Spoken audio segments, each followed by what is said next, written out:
আচ্ছা, আহ, আমার একটা ছোট ভাইয়ের কথা বলছিলাম যে আসলে স্টুডেন্ট। তো এখন তার মুখ থেকে আমরা জানবো যে তার কাছে আসলে চাকরি মানে কি, চাকরিটা তার কাছে কেমন, মানে সে তার পড়াশোনা শেষ করে কেমন ধরনের চাকরি পেতে চায়। ঠিক আছে? তো এ হচ্ছে আমার ছোট ভাই রাব্বি, মোহাম্মদ রাব্বি ইসলাম। তো রাব্বি, তোমার কাছে জানতে চাইবো যে চাকরিটা আসলে তোমার কাছে কেমন, মানে কেমন চাকরি তুমি প্রত্যাশা করো তোমার পড়াশোনা শেষ করে, বা তুমি যদি ওইরকম চাকরি তোমার প্রত্যাশা অনুযায়ী চাকরি না পাও তখন তুমি কি করবা, যদি একটু বলতে বিস্তারিত। আচ্ছা, আমি যেহেতু একজন স্টুডেন্ট, সেহেতু আমি চাকরি সম্পর্কে খুব একটা কিছু জানি না। তবে আমার কাছে যতটুকু মনে হয় আমি ততটুকু বলি। তো চাকরি জিনিসটা কি? আমার কাছে অ্যাজ এ স্টুডেন্ট হিসেবে চাকরি জিনিসটা আমার কাছে একটা অস্তিত্বের পরিচয়। কারণ জীবনটা যদি একটা সংগ্রাম হয়, সেখানে আমাদের চাকরিটা আমাদেরকে অস্তিত্ব লড়াই টিকে থাকতে সাহায্য করে। যেমন আমরা টাকা ছাড়া কিন্তু বাঁচতে পারবো না। তো টাকা উপার্জনের দুইটা মাধ্যম, একটা হলো ব্যবসা এবং চাকরি। তো একজন মানুষ হিসাবে কিন্তু সবার কাছে কিন্তু সেই মূলধন আর একটা বিজনেস করার মতো কি ক্যাপাবিলিটি থাকে না। কিন্তু একজন যদি যোগ্যভাবে যদি তার নিজের পোটেনশিয়ালিটি কাজে লাগাতে পারে, সেই কোয়ালিফিকেশন থাকলে সে কিন্তু যে কোনো চাকরির জন্য কি ক্যাপেবল হতে পারে। এটা একটা প্রশ্ন, যার কারণে আমরা চাইলেও কি করতে পারি না, সবাই বিজনেস করতে পারি না। এখন আমার প্রশ্ন হলো, চাকরি কেমন? তার চেয়ে আগে আমার জানা উচিত যে পৃথিবীতে চাকরি থেকে ব্যবসা জিনিসটা অনেক কঠিন। এখন প্রশ্ন আসতে পারে, কেন ব্যবসা কঠিন? আমি চাকরি করি, শুধু আমি আমার রেসপন্সিবিলিটিটা পালন করি। যে বিজনেস করে তার আন্ডারে দেখা যায় যে অনেক মানুষ চাকরি করে, তাকে নিজের কাজটা তো করতেই হয়, সাথে সেই যে 100-150 মানুষ যে চাকরি করে বা লাখ লাখ মানুষ যে চাকরি করে, তাদের দায়ভারটা কি তার কাছে বর্তায়, তার সেই রেসপন্সিবিলিটিটা থাকে। যেমন আমি আমি যদি চাকরি করি, সেই ক্ষেত্রে আমার ভুল হলে সেই সমাধানে একটা সুযোগ থাকবে বা উপরপক্ষ থেকে কি সমাধান দিবে। এটা যে বিজনেসম্যান, একজন উদ্যোক্তা হিসেবে যদি আমি কোনো ভুল করি, যে ঝুঁকিটা থাকবে, যে লাইফ ঝুঁকি সম্পূর্ণ নিজের উপর পড়তে হবে। আমি চাইলেও সে পরবর্তী রিকভার নাও করতে পারি যদি আমার সেই ব্যাকআপটা না থাকে। কিন্তু চাকরির ক্ষেত্রে কী হবে, যদি আমার পারফরমেন্সের কারণে যে কোনো জায়গায় মানে আমি যদি টিকতে নাও পারি বা আমার ফায়ার করা হয় বা আমার চাকরি চলে যায়, আমি আমার যোগ্যতা দিয়ে খুব ভালোভাবে ক্যাপাবলভাবে, একটু সময় লাগবে কিন্তু আমি অন্য একটা ব্যবস্থা করে নিতে পারবো। তো সবাই বলে যে বিজনেস করব। অবশ্যই আপনি বিজনেস করবেন, কারণ পৃথিবীতে যত বড় লোক মানুষ আছে আপনি যদি দেখেন, ইলন মাস্ক, বিল গেটস, তবে যারা আছে সবাই কিন্তু বিজনেসম্যান।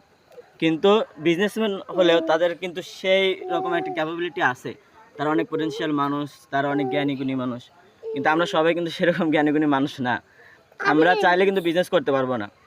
ধর আপনার কাছে যদি বলে, তোমাকে 1 কোটি টাকা দিলাম, তুমি 1 কোটি টাকা 1 মাসের ভিতর 1,10,00,000 বানায় ফেলো, আপনি কিন্তু পারবেন না, কারণ আপনার সেই ক্যাপাবিলিটি নাই। আপনি চাইলেও সেটা কাজে আপনি খুঁজেই পাবেন না, আমি 1 কোটি টাকাতে আমি কী করবো। আপনি কিন্তু সেটা মানে আপনার মাথায় কাজ করবেন, 1 কোটি টাকা আপনি জীবনে চোখেই দেখেন নাই, আপনি সেটা কিভাবে কাজ করবেন? কিন্তু আপনি যদি একজন ওয়ার্কার হন বা আপনি যদি শ্রমিক হন, আপনাকে দিয়ে একজন মালিক 1 কোটি টাকার বেনিফিট সে কাজ করাইতে পারবে, কারণ আপনার যে সিস্টেমটা আছে সেটা সেইভাবে কি ডেভেলপ করা। তো আমি অবশ্যই সবাইকে সাজেস্ট করবো যে যে আপনার মধ্যে সেই ক্যাপাবিলিটি থাকে, আর যদি আপনি লাইফে যে রিস্ক নিতে পারেন, আপনি যে নিজে না, শুধু নিজের দায়িত্ব না, মানে আপনার আন্ডার যে যে সকল মানুষ কাজ করবে তাদের যদি আপনি নিরাপত্তা দিতে পারেন, তাদেরকে যদি হ্যান্ডেল করতে পারেন, ওভারঅল সব কিছু যদি আপনি ম্যানেজ করতে পারেন, আপনি অবশ্যই চেষ্টা করবেন জীবনের একটা সময় হলেও সেভিংস করে হলেও আপনি একটা বিজনেস করবেন। আর যে বিজনেসটা করবেন সেই সম্পর্কে আপনার ভালো জ্ঞান থাকতে হবে, মার্কেটটা বুঝতে হবে। তো আমার কাছে মনে হয় একজন ব্যক্তি বিজনেস করার আগে অবশ্যই তার চাকরি করা উচিত।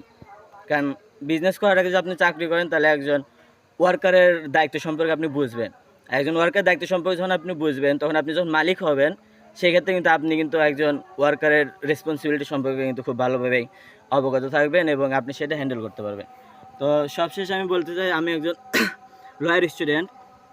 দিন শেষে সবাই চায় একজন স্বাধীন উদ্যোক্তা হতে বা এমন একটা চাকরি করতে যাতে তার মানে কি ইন্ডিপেন্ডেন্সি থাকে, এমন একটা কাজ সবাই চায়। তো সেক্ষেত্রে আপনাদেরকে অবশ্যই কী করতে হবে, সেটা বাছাই করতে হবে কোন কাজ আপনি খুব ভালো পারেন। তো সত্য কথা বলতে গেলে কি, আপনি এমন একটা চাকরিতে জয়েন করলেন যেটাতে আপনার মনে টিকে না, এদিকে আবার আপনার ধৈর্যও নাই, তো সেক্ষেত্রে কী হবে, আপনি সেই জায়গাতে সার্ভাইভ করতে পারবেন না। তো আপনার যদি ইন্ডিপেন্ডেন্স থাকে বা আপনার যদি মন ভালো থাকে বা যে কাজটা আপনি করতে স্বাচ্ছন্দ্য বোধ করেন সেটা কাজ শিখবেন অথবা সেই কাজ করার চেষ্টা করবেন। আর যদি দেখা যায় যে আপনি কোনো কাজই পারেন না কিন্তু আপনার মধ্যে সেই ধৈর্যটা আছে, তাহলে আপনি যে কোনো কাজই করতে পারেন। আপনি ধৈর্য সহকারে লেগে থাকলে অবশ্যই সেটাতে আপনি ভালো কিছু করতে পারবেন, ভবিষ্যতে আপনার সেটা কাজে দেবে। আর অবশ্যই আপনি অনেকে আছে অনেকগুলো কাজ শিখতে যায়, মানে শিখতে পারলেও ভালো, কিন্তু আসলে একজন মানুষ ওরকমভাবে সব কাজ করতে পারবে না। তো আপনি যেটা সবচেয়ে ভালো পারেন সেটা নিয়ে আপনি লেগে থাকেন, সেটা মাস্টার হন। আপনি সবগুলো তো অলরাউন্ডার হইতে যাবেন না, আপনি যে কোনো একটাতে মাস্টার হন, আপনাকে খুঁজে বেড়াবে মানুষ, আপনার চাকরির পিছনে ঘুরতে হবে না। ধন্যবাদ সবাইকে। তো এতক্ষণ রাব্বির কথাগুলো শুনলেন, আমি নিজেও অবাক হয়ে গেছি যে ও আসলে একটা স্টুডেন্ট হয়েও মানে জব লাইফের এই ব্যাপারগুলো ও এত ভালোভাবে জানে, এত ভালোভাবে বুঝে। তো খুব সুন্দরভাবে এক্সপ্লেনেশন করছে সব কিছু। এই জন্য রাব্বিকে অসংখ্য ধন্যবাদ।